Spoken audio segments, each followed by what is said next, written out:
Et bonjour, je vais parler de l'actrice Jennifer Aniston et on va parler aussi de Jamie Foxx. Jamie Foxx qui a traversé un moment assez difficile puisqu'il a été la victime d'une crise. On ne sait pas si c'est une crise cardiaque, un accident cérébral, mais le fait est qu'il s'en est sorti. Et d'ailleurs, il a beaucoup tweeté sur ça, n'est-ce pas? Sur Internet, sur Twitter, il en a beaucoup parlé. Donc il y avait une conversation sur Twitter entre lui et certaines personnes et il a sorti une phrase disant ceci. Il a dit, si vous vous souvenez, ils ont tué ce monsieur qu'on appelle Jésus.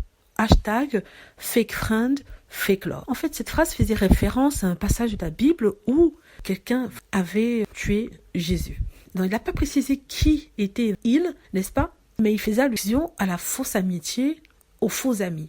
N'est-ce pas? Apparemment, ça a pris une ampleur incroyable parce que les gens commençaient à dire que c'était un tweet antisémite. Pourquoi antisémite? Ils ont expliqué que dans la Bible, dans le passage de la Bible, c'était les Juifs qui étaient regardés comme les meurtriers de Jésus, puisque Ponce Pilate, qui gouverne à l'époque, s'était lavé les mains du sort de Jésus et avait demandé aux autres de trancher, n'est-ce pas? Et ils ont décidé sa mort. Voilà, maintenant que Jamie Foxx, qui ne faisait vraiment pas référence aux Juifs, mais faisait référence à d'autres personnes, aux faux amis, a écrit cette phrase, on lui est tombé dessus en disant que, en rappelant cette histoire, ce passage de la Bible, c'était antisémite parce que ça entraînait la haine envers les Juifs. Vous voyez ce que je veux dire? Ce qui s'est passé, c'est que Jennifer Aniston a liké le tweet.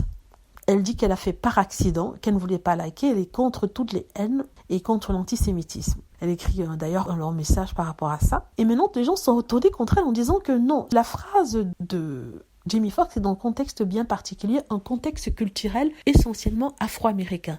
Donc c'est une phrase qu'ils disent souvent en parlant des faux amis dans la communauté afro-américaine. Ça n'a rien à voir avec l'histoire de la Bible qui pointait le doigt vers la communauté juive. Ça a à voir plutôt avec un élément culturel, la façon dont les Nord-Américains s'expriment en parlant des faux amis et du faux amour. Et d'ailleurs, c'est ce que Jamie Foxx a expliqué en s'excusant, en présentant les excuses bien sûr à la communauté juive, en disant qu'il n'avait eu aucune intention de créer des situations d'antisémitisme et qu'il voulait juste parler des faux amis et du faux amour parce qu'un de ses meilleurs amis l'avait trahi. Donc c'est ça qu'il disait tout simplement. Donc ça a pris une ampleur assez, ça prend toujours d'ailleurs une ampleur assez grande. Maintenant les gens se retournent contre Jennifer Aniston. Et donc dites-moi ce que vous en pensez. J'espère que vous aimez la vidéo. N'hésitez pas à cliquer sur like si c'est le cas, à vous abonner pour plus de vidéos et à cliquer sur la petite cloche afin d'être averti lorsque je poste une nouvelle vidéo. Merci.